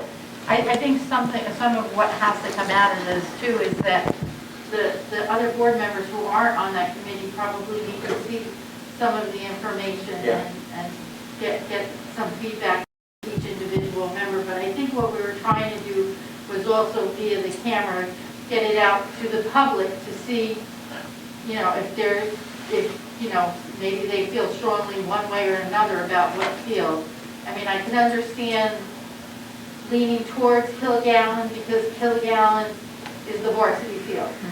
And that's the varsity field also for field hockey, is it? Maybe I'm wrong. They play on the... They do the turf too. Yeah, okay. So, but listening to Barbara about some of the obstacles we may face, we have to be realistic too and wonder if we would get it through to do that. I mean, it would be wonderful to see Digo's field up there. I mean, it would be quite a complex probably by that point if we were able to do something like that. There was discussion also about some upgrades to Munson for the softball, which is our varsity field there. Not so much turf, but as putting like new scoreboard or... I think there, some board members were going to put lights there too. Oh, light, yes. Lights. Yeah. So, right, because we talked about, I mean, that could be a premier field for our county. I mean, It would be nice if we had a field like that for our softball program, because they have so, that field drained poorly. and like for Jay and I, we know from being on Parks and Rec, the tough thing for us as a town is every time we try to do something with a piece of property as a township, it falls under that Highlands Act. We can't do certain things, and we have the ability to do that here with our fields. So like Barbara said, like this kind of is like a unique one-time opportunity that we have to figure out how to take advantage of that if we can for Most amount of... But have we talked to the town about going in on it like we did with the turf field that we have now? I mean, they have property out at Apple Acres that already had been designed for like 2 or 3 fields out there. I mean, if we go in... What's that? Field, yes. Apple Acres. Apple Acres, it's a Remember we flat talked piece of about land. that? Parks and And, Rec, the issue is that Highlands Act. right, but if we go in on it with them or whatever and it gets turned over to the school, you're... But we would have to be the owner of the property, I Right. think, Right. is the issue. But what about even, like they went halves with us on the turf field now, correct? Well, that was different That was different. because that was an agreement that was worked out with the town. Yeah, that was Before we ever this did first. first put in, that the upkeep would be shared expense because they have access to the field. So would they not have access to the new field? I'm sorry, Would they not have access to the new field? they would have to put a permit in to get the new field. Right. So they would be a little bit different. But when the turf field went in, the township put that turf field in. Right, well, I'm saying So we is, you had an said it was for the agreement. recreational back in kindergarten and all that. There is no sports programs from kindergarten to 6th grade, 7th grade without going through the town. So putting a school field in is not gonna benefit any of those younger kids. Well, it's our understanding that it would be used, when the schools aren't using it, the township could use it. So why can't we go in on it with the township to have them? Well, we have a liaison meeting after the new year, maybe that's something we could discuss. Yeah, but it's our understanding that it would be during, the school would get the first use of it when the high school's playing, and Well, they do then, that with the field now. Similar to right, similar to now, it would be no change. But they paid for half of that, so why can't we talk to them about doing the same? It's part, it's, we should, That would have to be yeah. part of a separate agreement, that's what I'm saying. We would have to make Turf field that. is already an agreement that we had made 10 years ago. Right. So for them to be part of a second field, we would have to have an agreement. And you have to remember that the high school field and the turf were kind of linked to Hillcrest because we had an escrow of money with Hillcrest. That, right, didn't we use that? Well, that's, That's either here or there now. I mean, we can talk to the town. that had nothing Oh, it to do didn't with have it was the installation initially. Oh, okay. But because we were not going to do any more upgrades to Hillcrest Right. School, the Hillcrest building, there was an escrow account that was still available Right. that was controlled between us and the township. So the township agreed to use the balance of that money to fund their portion of The the turf replacement. Courtney, I did see you, I'm sorry. That's okay. I was just thinking, the upgrades sound amazing and wonderful, but I think we still have an issue in the town that there's just, and the high school and everywhere, that there's just not enough fields. So even if you do these upgrades, we're still going to be left with the issue that coaches are arguing with coaches that they don't have the field time, the practice time, the this time. And then going back to our youth and how that really fuels our high school program, right? I'd love to see, are there any properties that we could perhaps join in with the township and perhaps purchase and make a complex? Like that would be an amazing thing that I'm just dreaming about. Been talked about before. So I said that exact same thing in the committee meeting, and everybody said to me, we need to upgrade what we have and make the fields that we have really, really good fields, because we don't have great fields right now, before we go buying new property and starting new projects. And I thought about it a lot, because Courtney, word for word, probably almost exactly what you just said, I said in committee, right?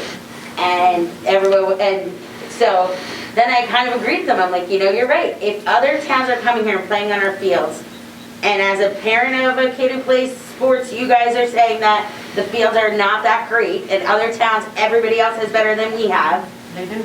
Right? And that's why I want you to raise your hand. I'm like, tell us that. I don't know that, because I don't go to these fields yet, Yeah.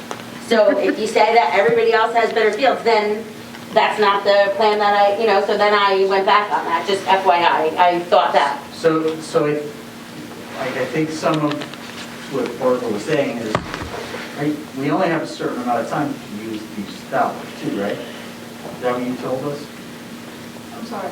A certain amount of, like, how long do we have? There's only a word after this. We have to put it in this budget because it's using the excess surplus that's been identified, as of June 30th. I think one other thing that you need to consider also, if you have a varsity field in Kilgallen, I don't know how much access that's going to be for the rest of the community. I was just thinking that Zygos Field might offer more access for more sports. Is that possible from what? I would. The way it's laid out, I don't know. Because you're talking about probably soccer and field hockey and. And It's what we remember, have now. you had that on Kilgallen in the outfield and part of the infield. So. That's what we have now. What you gain at Digos is the additional, softball or little league field, right? Yeah. And you'd have to put Youth up a couple soccer. of fencing. But we have a turf field now that as a U13 coach, I can't get time on that turf field, so it doesn't benefit You me. mean the high school field? Yeah, but my home games are there, but for practices, we can't get up there Because it's because it's being We used. need more fields. Yeah, the problem is now we have one field. We need more fields, yeah. not do another field that we already have. We need to build more Yeah, but if fields. Digos was set up with turf, then that would give you 2 turf fields and you would Just give the have. school more fields to use instead of the town. Yeah, you just. I agree with the time constraint. You have to really think Yeah, about that. that's really, we have to be. I still think we need to talk to the We have to be town. mindful, I think that's what Different this project, process I is. think, This so, isn't a too. decision process tonight. This is just a discussion process. Barbara was going to say something, and then I think you, Kate. I agree with Jay 100% that we need more fields, and that's how I prefaced the entire discussion by saying both Ray and Jay have come before this board in the past talking about upkeep of fields, and I know that there's been other people in the community that have attempted to find a way to turf another field because you have to wear it, you can use it for 10 years before you need to replace it. Yeah. So, we're looking for ways that we can improve our programs and give kids the opportunities. It's not fun when your kids can't, your students can't play on a field because the weather conditions preclude, the safety issues. Kate?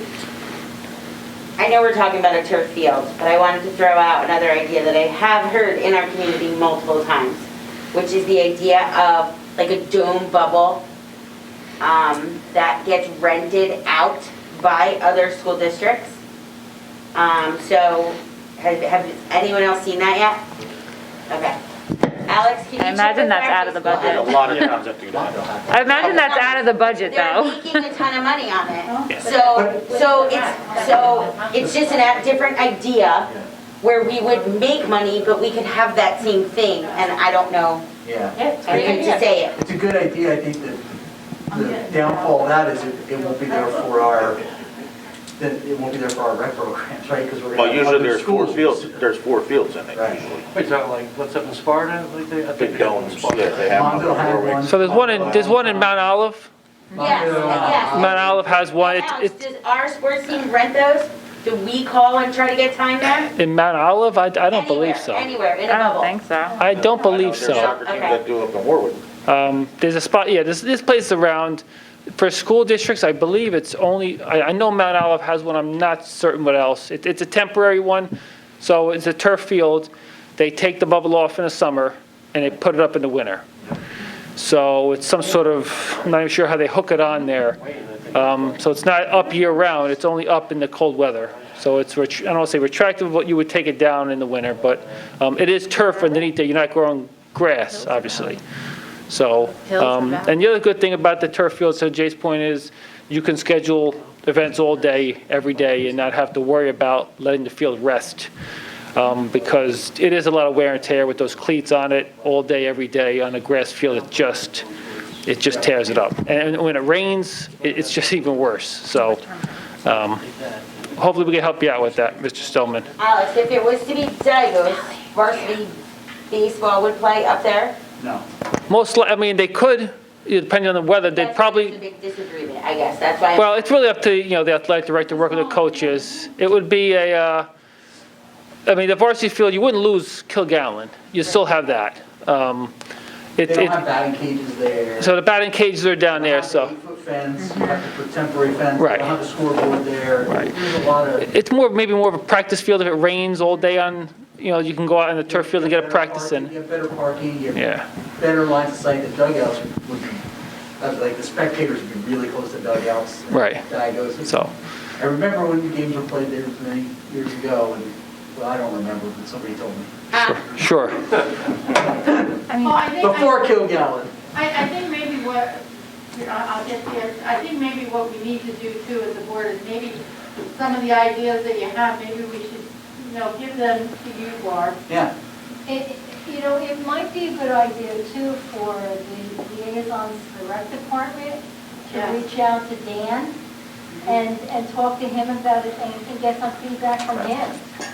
Because he's seeing it from the other side of the story. Right.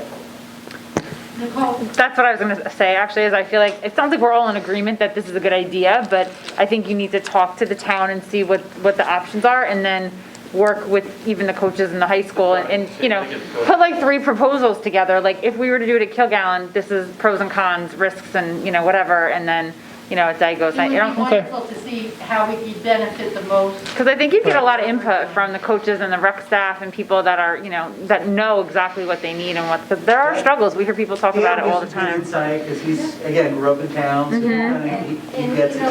he can even reach out to some of the youth Coaches, yeah. and get perspectives from them too. Rec and travel, Some of them not might even not be just just West Milford people.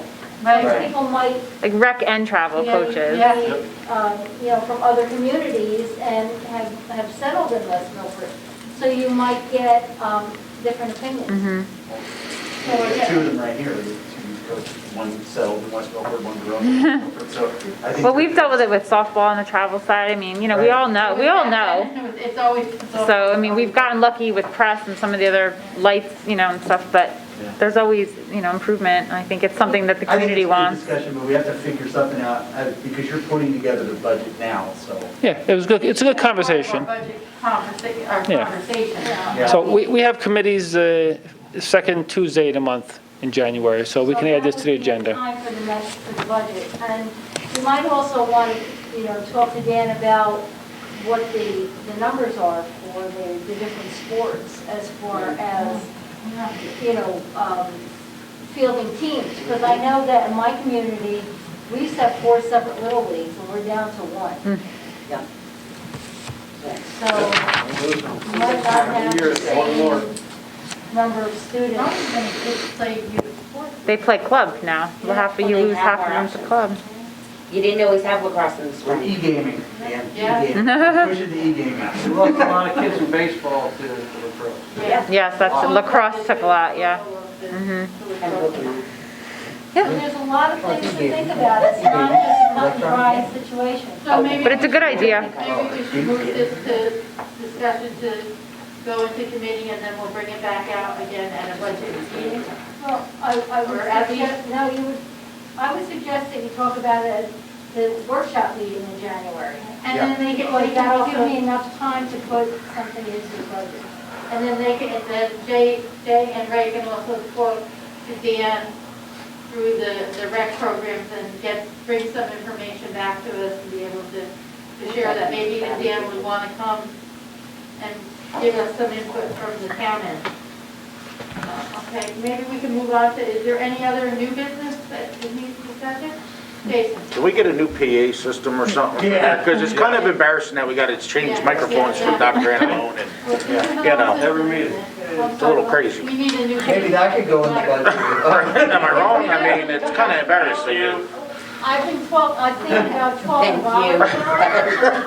Thank you. I've been talking for a couple of years about it. I approve. Alex doesn't want to share with me anymore. We can get that in the budget. That would be good if we could upgrade a little bit here. Wireless. Wireless, yeah. Did you have something else, Jay? I have one other thing. I've been hearing a lot of talk about the no snow days for this year. Is that something that we're going with? So, I'll have to shout now. I see you getting up your mic.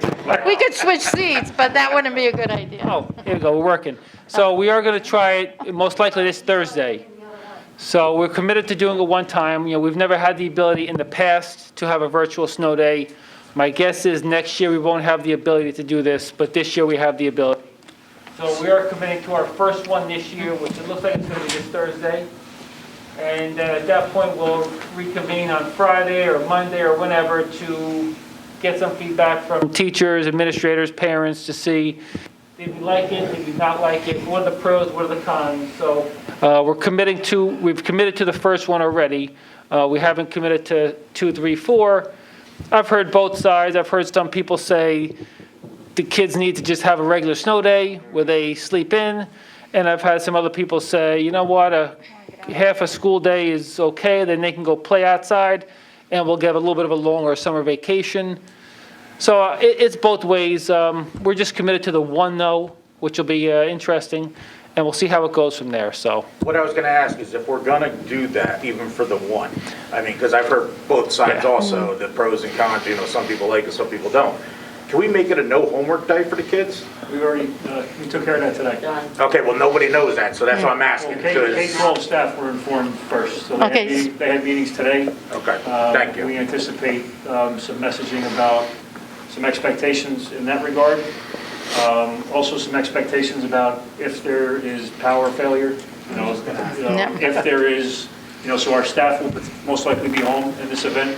So, we might have a third period teacher who loses their power, so there's gonna be some messaging about what those kids should do, okay, so I kind of like the college, wait 15 minutes and move on, and then show up for fourth period if your teacher's there, so to speak. So we've been talking about that a lot, and I'm glad you asked that question, because that's something we can get out here tonight. Thank you, Dan. But we took care of that. Staff have been great. I mean, they're all in on trying to help us make this work, and we want to do what's best for the community. And we've kind of talked about it a little best of both worlds, so to speak.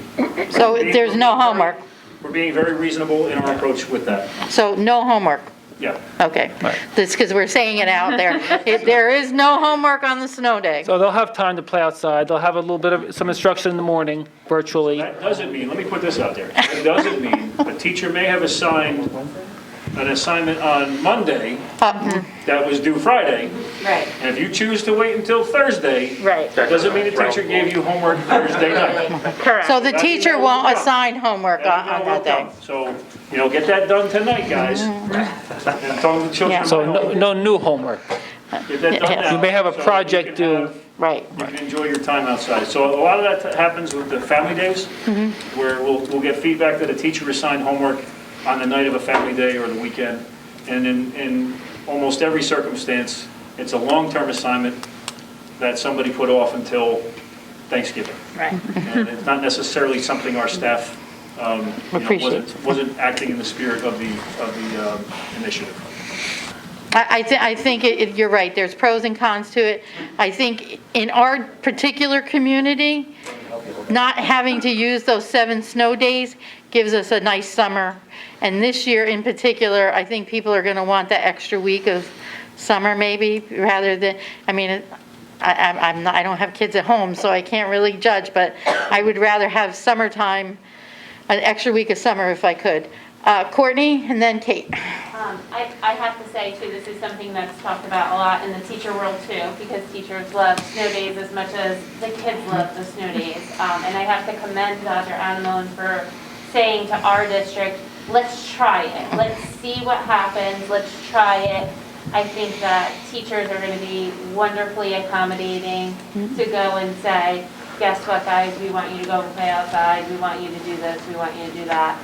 And I think it's going to be a fun day for all the kids, no matter if it is a school virtual day, snow day. I think teachers are going to be wonderful about this.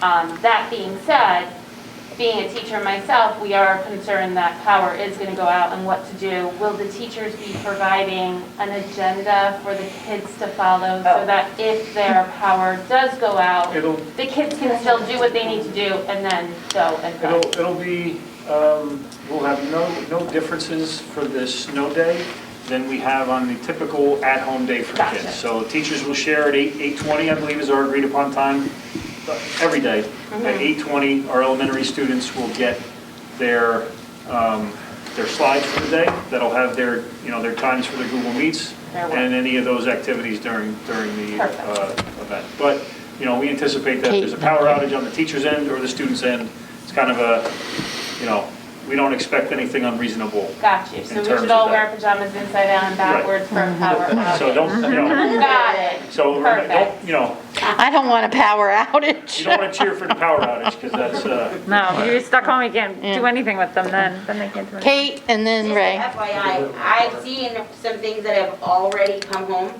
Specifically, I've heard about kindergarten lessons, I've seen lessons with K-2 that have come home, the teachers sent home already that said, this is gonna be your first snow day lessons. Making gingerbread cookies, doing math with different things around the house. Amazing that our teachers are already planning for whenever that is, whether it be this week, in 2 weeks. So they're thinking ahead, they're doing such fun things. And, kudos to our teachers that part that they're already anticipating and knowing if power goes out, here's some 3 or 4 activities that you could do, choose 2. Lots of really great things are happening. And I think it's gonna be fun from what I've seen. Our teachers, And they don't lose our the teachers day. are working hard enough with 2 cohorts They and half a totally day. are. I mean, That's they're my point. overworking as they And are. I've seen so. amazing stuff about the snow day already. I just wanted to mention it. I was like, wow, that's so cool. Not all parents may think that because a lot of people are still working and things are so stressful. But when you have options and the teacher says, here, pick 2 out of the 5 things and you have, you know what I mean? So great things are happening. I just wanted to say that already about the snow day and it hasn't even come yet. So it could be Thursday, it could also potentially be Friday, right? Should hope not. Not according, It's not supposed to according to clear Billy up Boy. Thursday. Well, it does say 16 inches, wind gusts 45 miles per hour. To be determined. Yeah. So Get nothing. I thought it was I'm Wednesday to optimistic for Thursday. Friday. I'm optimistic for Friday, and Thursday doesn't look so We good. have seen that in this district, and this is Oh, going yeah, to be we like have it. 5-inch or 6-inch snowstorm, it seems like. I'm not plugging anybody, but Billy Boy said it would probably only be Thursday. Yes. Okay? Only Billy Boy. Thursday, because it's coming later Wednesday, and Thursday, is it- And by noon on and it should Thursday. be able to get cleared out so that Friday is in. But I don't follow him myself, but, He's just, usually spot on. I'm not one of the 1,600, no. So, He's pretty good. I'm in trouble now. Yeah, everybody does. So, any other new business? I Thank- have one question. The plans for the fields, can they be shared with anybody yet or no? Sure. Oh, yeah. No, I know, but, I Yes. mean, Do you people want have to see asked, them? can I see them? And I said, well, no, not yet. Yeah, you can put it on the board members page. Okay. I was gonna say, do we get a copy of them? Proposals too, so I can put them up on the board members. What's that? Who wants to see them, you or community No, members? some of the coaches have asked Oh, yeah. Good idea. and I just said no because I wasn't sure. Until it came out, it's public now. Solicit that feedback. Well, now. Well, we Now. gotta give it I just wanted to make sure. Yeah, I haven't even seen them. Good question. So we'll post tomorrow. I'll speak with athletic director, high school principal, and we'll get together with that. Any other new business? If not, I need a motion to close new business. Seeing none like the. Motion to close. Dave, a second? We're gonna let Nicole have that last one. I started to say it wrong anyway, I'm like, seeing none. You can close comments. Okay. Okay. Nicole, read public I comment. think Nicole's reading from public. Yeah, you can read public comments. It'd be- Sure. I'm more than happy to let you. I would be glad to. Oh, yeah, we have to vote. All those in favor to close, new business? Aye. Any opposed?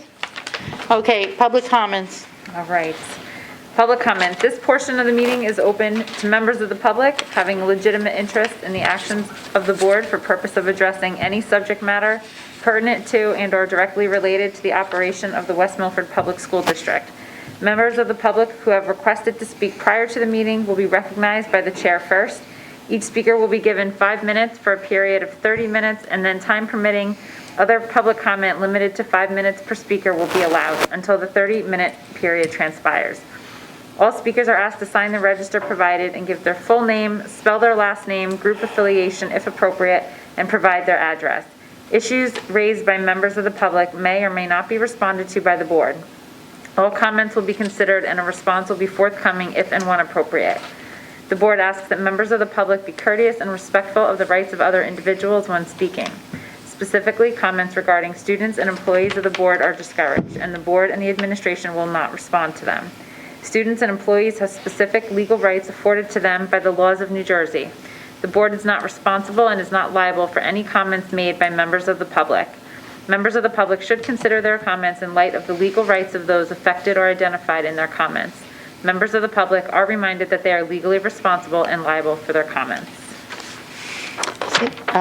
Seeing there's no public, we need, I'll make a motion to close public comment. I'll second. all those in favor? Aye. Any opposed? Okay, we don't need executive session, so why don't you move to adjourn, Nicole?